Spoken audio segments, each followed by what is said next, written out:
There comes that once in a year feeling that you don't get any other time of the year except for right now. That feeling of jolly and joy and the smell of expensive presents under the tree. That's right, boys, it's Christmas time, my favorite holiday of the year. Merry Christmas, everyone, and happy holidays. If you didn't know, Christmas has always been about a few things: family, I'm jolly with my elves, friends, and those stupid enough to buy you presents in this economy. But no, Christmas isn't about any of that at all, actually. In fact, if you still believe that, you've been lied to by the media for as long as you can remember. No, Christmas is about something way more important than family, food, and presents. It's Christmas movies. That's right. Christmas isn't about those family, friends, or even cool presents you can get. No, instead what it's all about is watching good Christmas movies and having a damn good time. And there are so many good Christmas movies that you can watch this holiday season or any holiday season, like Home Alone, Polar Express, and Fred Claus. Huh?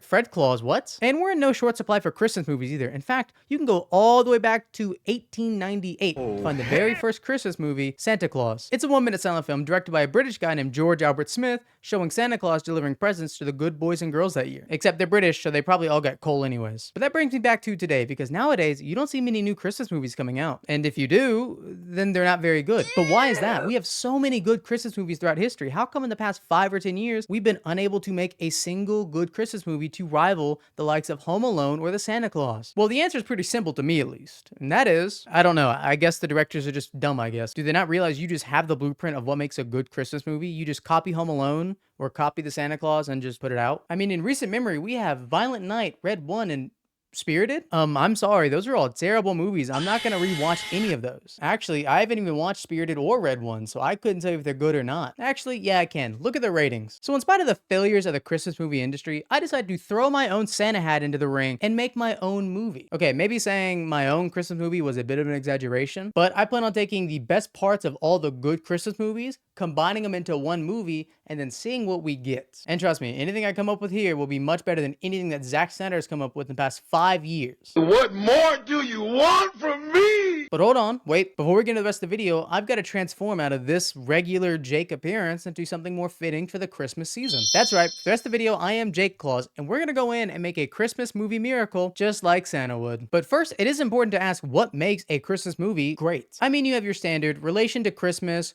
good acting, good movie, good acting. But I think for this Frankenstein's monster of a Christmas movie, we need to have a couple of guidelines, a little bit of a rule book, if you will. So I came up with 7 points that make any Christmas movie good, and this will be the layout for a perfect Christmas movie. And those 7 are the plot, the protagonist, the antagonist, the side character, the acting, the drama, and the setting. And there's probably a few other things I could have added in there, like soundtrack or actors, but I think that limiting to 7, and these 7 specifically, was the best thing we could do. Also, we are on a budget constraint, so get over it. Oh, and I will not be reusing any movies. If I picked it for one category, it can no longer go in any other category. So on that note, let's go ahead and start with the setting. I will note, we have a lot of good movies to go over with the settings. We could do The Grinch, The Polar Express, Home Alone, any reindeer movies. I mean, there's so many good settings. Now, considering all my options here, I think I'm gonna start by giving the setting to the Santa Claus, and more specifically, the North Pole. Because there's no better setting than going straight to the North Pole and doing any type of movie. I actually really liked how the North Pole looked in the first Santa Claus movie and none of the others, so that's why I picked it. For the drama of this movie, I'll admit I'm a little more stuck on this topic. Now, I've narrowed it down to just 3, but there are so many good Christmas movies with a lot of good drama in it, but unfortunately, we don't have that type of time. For the 3 that I've narrowed it down to, we have It's a Wonderful Life, A Christmas Carol, and Die Hard.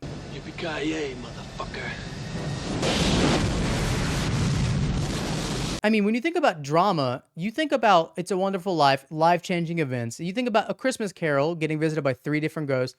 But then with Die Hard, there's a lot of drama going on there. So this pick really isn't as easy as you think, and coming down to just one was kind of tough. And the one that I eventually did come down to was It's a Wonderful Life. Now, before you go crazy that it probably should have been this one, or this one, you're probably right too, but let me explain. It's a Wonderful Life goes into a lot of really deep themes, mainly despair, but also what it would be like if you just weren't there and having angels help you. And I'll be honest, angelic intervention was kind of the big reason I did choose the drama for this one. And you'll see why later too, so just hold on a little longer for me, okay? Moving on to acting now, I think this choice is a pretty easy one because a lot of Christmas movies have a lot of goofy acting. And in this movie, already considering the tones of It's a Wonderful Life here, I think we want a little more seriousness here. So with that being considered, the obvious choice here is Die Hard. Yeah, I know Die Hard isn't necessarily a Christmas movie after all, but the acting in it is stellar and Bruce Willis gives a masterclass performance. A performance so great, it actually launched his career into the stratosphere, being one of the top actors for at least a decade. And to be honest, this movie could really use that type of acting, so welcome to the team. Now moving on to the side characters, this one's not really a contest in my opinion, and I'm gonna put you on some real game if you never heard of this movie before. A You Were That a Santa Claus, baby. That's such a great movie. And when you watch it, you notice that the main characters, Santa, the elves, and Mrs. Claus,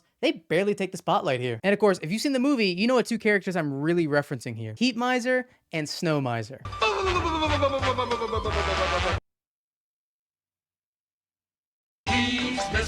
And let's ignore the fact that they're both cool as hell and dripped out, but I think their songs are actually some of the best Christmas music that I've ever heard. So I think that one so far is the easiest answer to put down, and I'm not even gonna think twice about it. All right, antagonist. I know I just said that the side characters were the easiest for me. This one's probably gonna be the actual easiest because it's the Grinch. I mean, you had a couple of good answers here. You had like Harry and Marv from Home Alone, Ebenezer Scrooge from A Christmas Carol, and Bernie Mac from Bad Santa. But in the end, I think the Grinch is the obvious choice here because it's the Grinch. And I mean the Jim Carrey version of the Grinch because that is the absolute peak Christmas character. I won't take an argument or a debate. Now, protagonist is going to be an interesting one for this film because it's going to be the main character of this movie. We have to know him, we have to recognize him, and we have to be able to root for this guy too. But the elf?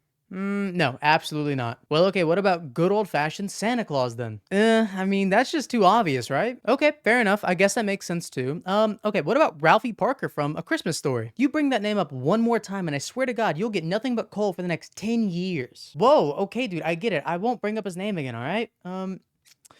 What about Gizmo from the Gremlins? That's it. You've lost brain privileges. Wait, no, get him out of here. Swear, I was just joking around. Please, have mercy, please. Okay, now that that guy's gone and never coming back, the obvious choice is Kevin McAllister, right? I mean, Home Alone is such a Christmas movie mainstay, and most of that reason is because of Macaulay Culkin. I mean, seriously, without Kevin McAllister and Macaulay Culkin, we would not have gotten the greatest Christmas movies of all time. So yeah, I've got to rep my goat, and I'm not going to apologize for it either. Okay, so we're really moving into the hardest one to pick here, because by this point, we have used up a lot of the really good movies, and we are down to the crumbs. Okay, I say crumbs, but there's a lot of really good Christmas movies left. The problem now is, how do they fit in with my characters and my setting? I mean, you have great movies such as The National Lampoon's Christmas Vacation, you have A Christmas Carol, Elf, Miracle on 34th Street, The Nightmare Before Christmas, A Charlie Brown Christmas, Jingle All the Way. I mean, we have so many good Christmas movies to pick from, and I don't know what to pick. It's getting to the point where thinking about the plot for this movie is taking not only a toll on this video, but a toll on my mental health too. Come on, Jake Claus, you could do it. You could do it, buddy. Think harder. Come on. Think.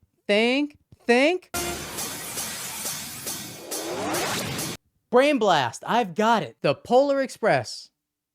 Oh, that wasn't a really hard choice, actually. It's just a really good movie, and I couldn't justify leaving it off this list because there's so many good things about it, and since I didn't pick it on setting, I knew I had to pick it for plot. So we've assembled the Infinity Gauntlet, +1, of the best parts of certain movies taken specifically out of the movie, put into our custom movie now, and now all we have to do is make the movie. Okay, I'm not actually going to make the movie even now, but I'm going to lay out the plot and run through the movie for you. And if you're a big director watching this, and you think, man, Jake's movie could really make a lot of money in the box office, just let me know. We could work something out together. I'm sure of it. And now you've caught up to current event Jake Claus, who has made these 7 points, but doesn't know how they're going to fit together in the plot, and I'm still trying to figure that out. Okay, yeah, that could work. We have Kevin McAllister get into the Santa Claus sled and then blast his way off all the way to the North Pole. That could work, right? But what about where do the misers come in and the Grinch? Where does the Grinch come in? I thought the Grinch was in Whoville, not in the North Pole, but in the misers. I thought they lived in a different area than the poles. And where does Die Hard come in? How does Die Hard work into this film? And the side character? Oh my God. How do they work into this? Oh my God. I'm losing my mind. I can't do this anymore.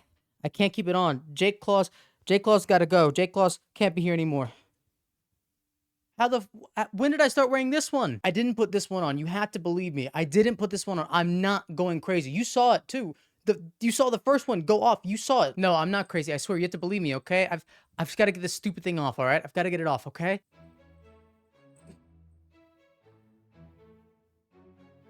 Oh, hell no!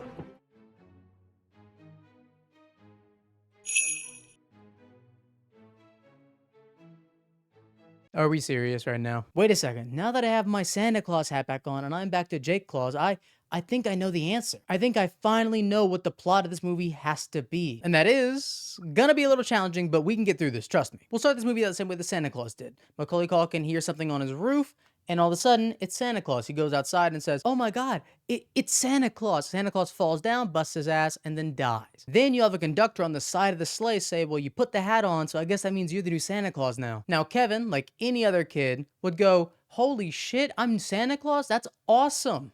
"Wait, what the fuck do you mean I'm Santa Claus?" So the conductor punches Kevin's ticket and they fly off to the North Pole. Now, on their flight to the North Pole, they run into a couple of problemed children. And that's when the heat miser and the snow miser pop out fighting each other until they see Santa Claus's sleigh. And when they see the sleigh, it's all out action. They pull out their AKs and they start firing at Kevin and the conductor. Now, they don't know nor care that Santa actually died and Kevin is actually the new Santa, but they still want to shoot the sleigh anyways. And that's when the conductor goes to the front of the sleigh and launches drones to fire missiles at the Miser brothers. So the Miser brothers flee, obviously not wanting to be the next puddle on the side of the road, and we have finally arrived to the North Pole. And when Kevin finally gets to the North Pole, he meets a big green guy that he doesn't exactly like, but doesn't exactly dislike either. Now, this guy turns out to be the Grinch, and the Grinch, he doesn't really like Christmas that much. And when word gets to the Grinch that Kevin is now the new Santa Claus, well, he starts to get a little mischievous, you could say. The Grinch does the only thing that he knows how to do. He steals all the drones from the sleigh, and he calls the Miser brothers to shoot up the North Pole. So while Kevin is still trying to become the new Santa Claus and really embrace his role as the 10-year-old Santa Claus,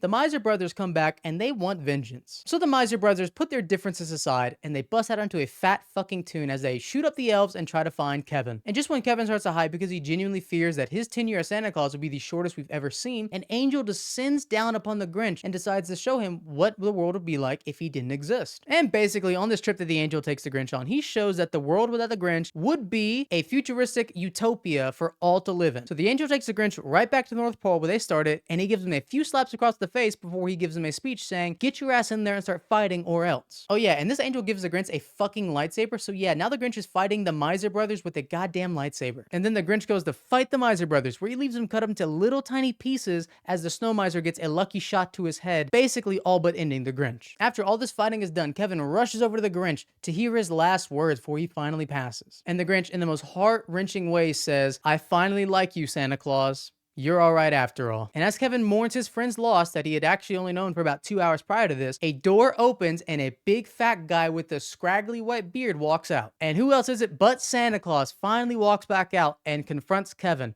putting a hand on his shoulder and saying, "Here's a bell. Go the fuck back home, please." And with that, Kevin boards the sleigh again with the conductor, and they fly back to Lakeview, Illinois, where the conductor kicks him off Sparta style, and Kevin never remembers a thing because he got into a coma when he fell. There it is. That's the plot. That is my movie. That was the perfect Christmas movie. And of course, you don't have to believe me, but the numbers don't lie. But hey, if you don't believe the numbers, well, Martin Scorsese gave this a 5 out of 5 snowball, saying this is absolute cinema. So who are you to argue with one of the greatest directors of all time? That's what I thought. Anyways, boys, that's gonna wrap up this video. I hope everyone has a great Christmas, a great holiday season, and I'll see you guys in the next one. Peace.